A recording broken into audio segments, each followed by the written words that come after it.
Alrighty guys, Azdik here, hopping into another Dragon Ball Legends video. So this one we're actually going to go ahead and be looking at the PvE side of things right here. So this new co-op just came out. I want to go ahead and release or make a video just listing my top 5 units for this event. It's going to be in order, but the order is a little bit more of a preference orientated, right? Let's go ahead and look at the details here. We have Hybrid Saiyan, Majin Buu Saga, Kids, Powerful Opponent, and Future. So these are all battle bonus character tags, right? We're going to go ahead and be kind of talking about them just a little bit here, but I also want to show or point out that these don't necessarily mean you have to bring these battle bonus character tags. For the most part, I do like to bring battle bonus character tags, but for the sake of the video, you know, sometimes people aren't going to have the best battle bonus character tags, and then also on top of that, there's a lot of people that are going to go ahead and just bring these tags, but the characters aren't going to be so good themselves, right? And that's just how it goes. So we're going to go ahead and just hop into the list right here, starting off with number 5. Alright, so for number 5, coming in with a Majin Buu, aka, well, he's Buuhan, right? So he's the Super Buu with Gohan, Ultimate Gohan Absorb. So let's go ahead and talk about this guy's pros. So I honestly, I don't think he's that bad for this, and I think a lot of you guys are going to have him, so that's why I feel like he deserves this number 5 spot. So let's go ahead and look at his pros. So he has a green card, like he pulls a lot of green cards, right? And for the most part, they're going to help you, right? Because he can go ahead and he can counter strikes, he can counter blast. I don't think he can counter blue cards though, and this is especially good because, like say like you don't have vanish, you just use your vanish. You can go ahead and pop one of your green cards. You can go ahead and recover some health, and you can like decrease the strike cost or the blast cost or whatever it is that it does afterwards.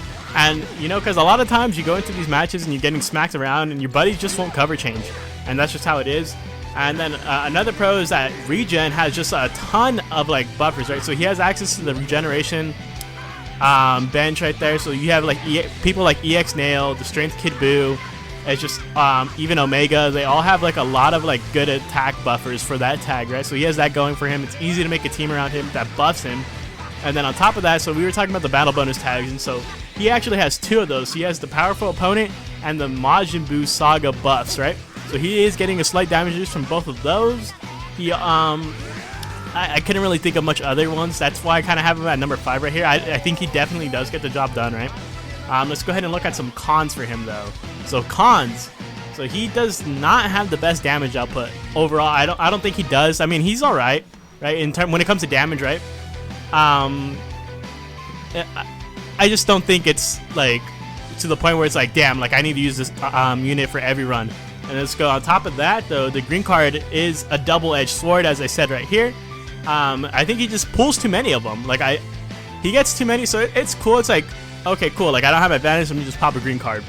But then, like when you start, like you get 2 green cards in your hand, and it's just like, especially when they're on Dragon Balls, it kind of gets annoying, especially if his shield is broken. So you kind of have to, you're just stuck in that animation, right? You can't cancel out of it. You can't do none of it. You kind of just have to let it run, and so it can be annoying a little bit. I ran him a few times, and this kind of happened to me. You guys might have a different experience with it. You guys might just be optimizing the way you guys are using the green cards every time. This was just in my experience. I think he just gets too many, and sometimes it can be more of a disadvantage. So that's why I said it's like kind of like a double-edged sword. And then on top of that, so he does get some buffs like on switching. Like I do believe it's like if you switch him in a certain X amount of times, that he starts getting key, he starts getting like more like damage buffs as he's coming in. And if you notice when you're playing with him, you're not really getting a lot of buffs like in general. Like you're not like just stacking anything. And I feel like in these kinds of events, like buffs that stack are like among the most valuable, right? And with that, let's go ahead and go on to number 4. Alright, so character number 4, we're actually going to go ahead and be taking a look at Shisami. And honestly, I thought this character was very interesting. I really think that this character was a super underrated in this fan. I remember a couple co-ops ago when the last boss was a blue typing unit, a lot of people were bringing this guy in too. And he was just, I feel like a lot of people just overlooked him. But except for on Reddit, I feel like a lot of people on Reddit are more keen to it.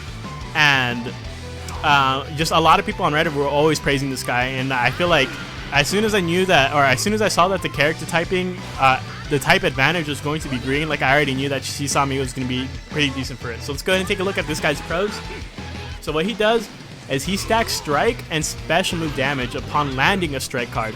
So every time you're hitting a strike card, you're buffing up your own strike for a certain amount of timer counts. I believe it's like 20, I could be wrong.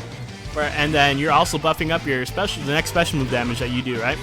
And then on top of that, so he has a double strike like passive ability. So he stacks strike damage on drawing a strike card as well. And his green card actually just destroys all of your blast cards and pulls the strike card. And so he's just constantly stacking that damage, right? So you can get a good amount of damage.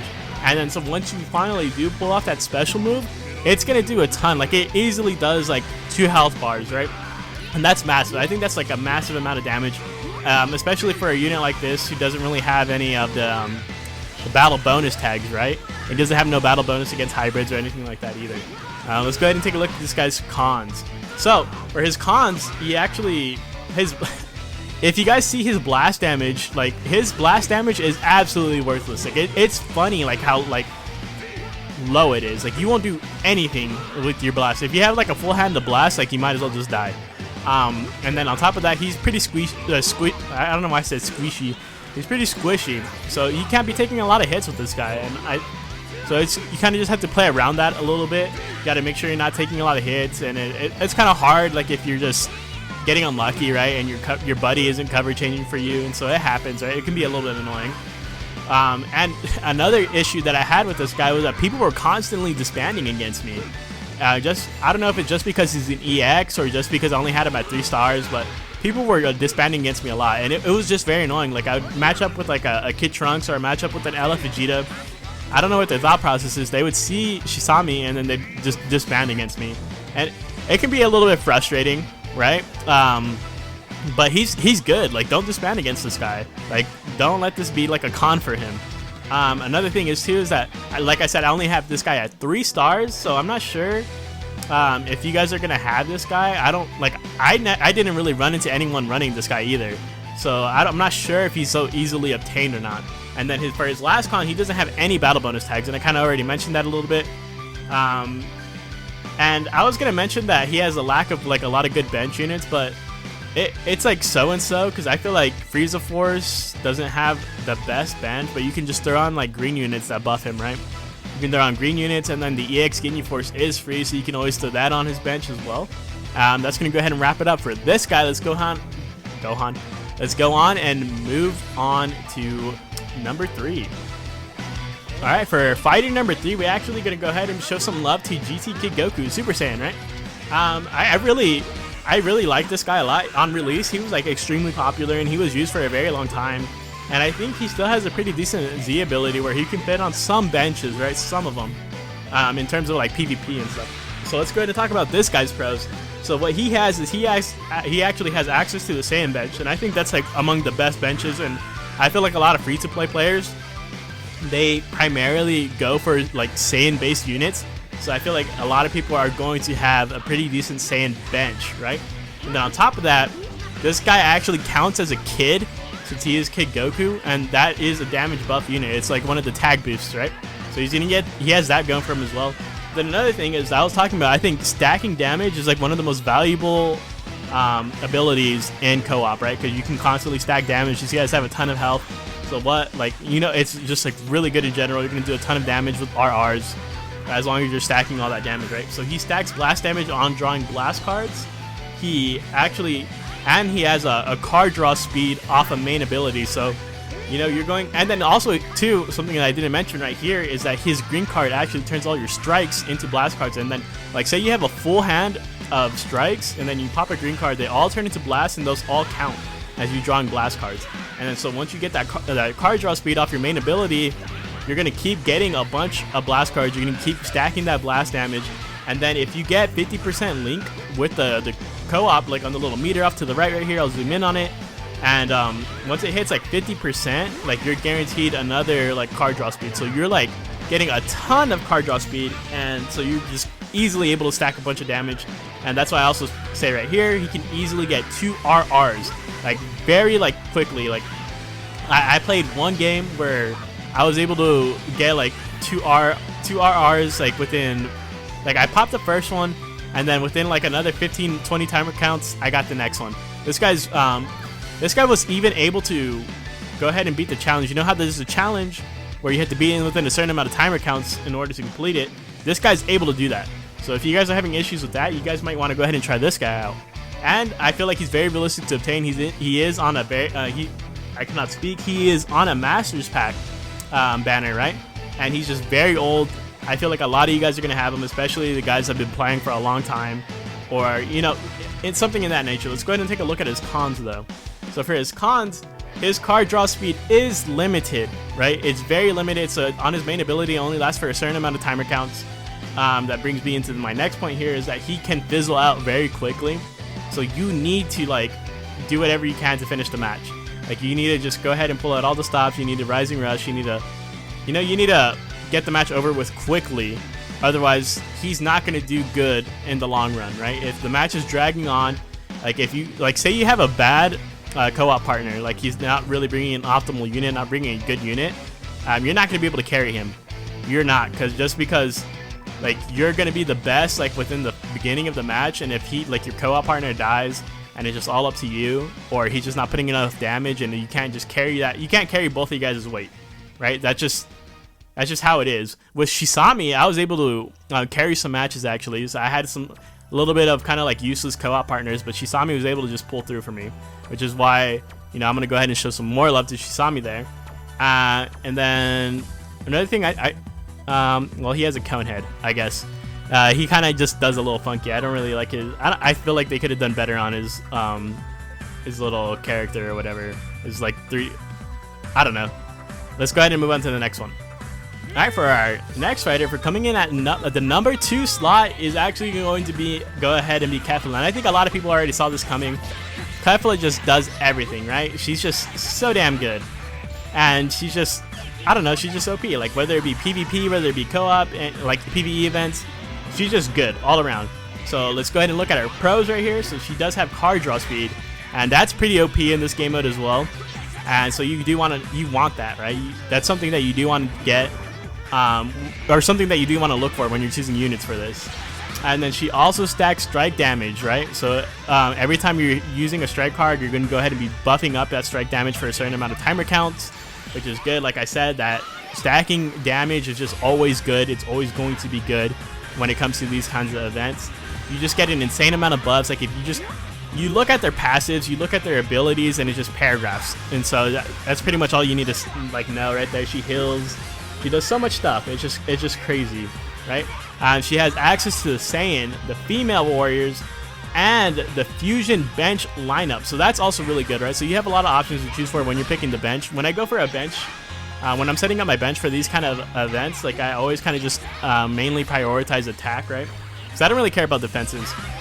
I just want to do attack. I just want to get it over with as quick as possible, especially because the AI isn't like, they're not like a genius. They're not like, I don't know, I feel like it's just very easy to just go ahead and just throw all attack in there without having to worry about defense much.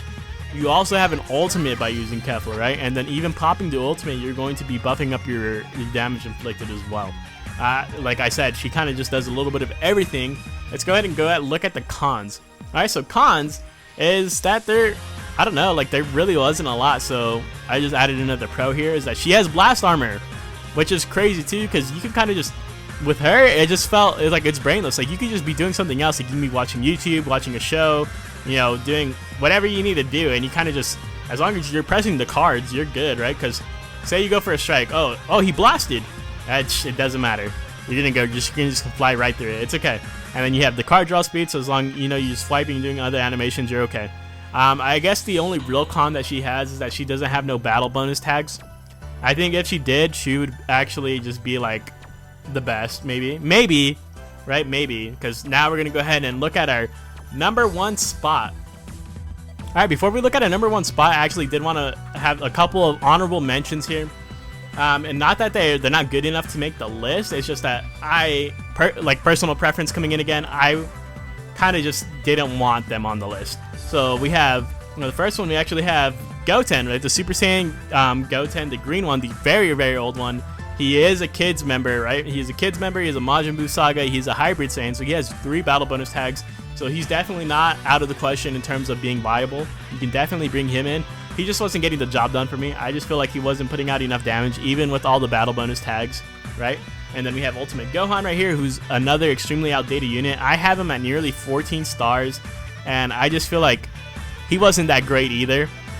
Again, like both of these units, Goten and Gohan, Ultimate Gohan, the old ones, they can definitely do some work, right? They can definitely, you're not going to have an issue necessarily completing the event. It's just more of an issue of getting it done quickly, right? And then for the last honorable mention that I have right here is LF Vegeta. So this guy is actually really, really good because he stacks damage, right? He gets all these buffs and stuff as you're using cards. I actually think he's really, really good. But just because of the fact of him being an LF unit, I'm not going to put him on here just because I think I don't want to put LF units on this list because it's a little bit unrealistic to have these LF units sometimes, right? Because someone may have this LF Vegeta like at 7 stars, but some people may not have him at all, and then I only have him at 2 stars, right? It's like it's not easy to get him. Like, oh, like you guys just might have this guy in your box or whatever. And then another person I wanted to mention is the first form Cell. I thought he was pretty good, right? In terms, because he has the powerful opponent. What else does he have? He has another one, but I kind of just forgot. But so he's not bad either, right? He likes to stay in the match. The longer he's staying in the battlefield, he gets buffs. But I just feel like he doesn't reach his full potential in this kind of game mode. So now let's go ahead and look at number 1. Alright, for a number 1 fighter, I don't think this is going to come off as a surprise to everyone. It's definitely going to be the Kid Trunks, right? The green Kid Trunks that just dropped, the transforming Kid Trunks that turns into a Super Saiyan. Let's go ahead and take a look at this guy's pros. So this event was like I say right here, the event is practically made for him. Like, that's just how it is with these co-ops. They're usually just made for these new characters that drop, right? He gets card draw speed, like, it's part of his kit where he uses, like, when he uses a strike, this goes hand in hand with the stacks damage inflicted on using a strike card, because he uses a strike card, you get your damage inflicted and you increase your card draw speed, which is an insane, like, deadly combo, right? And so he's really good. He can just keep the combo going over and over, especially when you're building up that link bonus in the co-op event, right? Once you make it past 50%, you're getting that card draw speed, you're getting the key restore, you're going to be getting a ton of buffs with this guy. And then on top of all that, he has the Kids, Hybrid Saiyan, and Majin Buu Saga battle bonus tags. So he's getting a damage buff from all 3 just from having those tags, right? So he's automatically coming into this pretty beefed up. He's really good for this. If you have him, this is definitely the one that I recommend. I feel like whenever I run into this guy as my co-op buddy, like, it's just always an easy match. Let's go ahead and look at this guy's cons. Alright, so for his cons, like Kefla, he doesn't really have any. You know, he may have some issues with Vegeta beating him up sometimes, right? And then the other one is that, like I said right here, I did not pull him or Goten. So I'm not too happy with this guy. And it just be like that sometimes, right? But like I said, like with Kefla, you know, you kind of just can go on smooth brain mode. You don't really need to, like, I don't know, like it turns the game mode into easy mode, right? Even if he is the boss, Great SAIYAMAN, he's a little bit tanky. These guys don't care about that at all. So that's going to go ahead and wrap up my list right here for a top 5. If you guys think I missed some, go ahead and mention them to me in the comments below. I enjoyed making this video. If you guys want more like this, let me know. I'll see you guys in the next one. Later.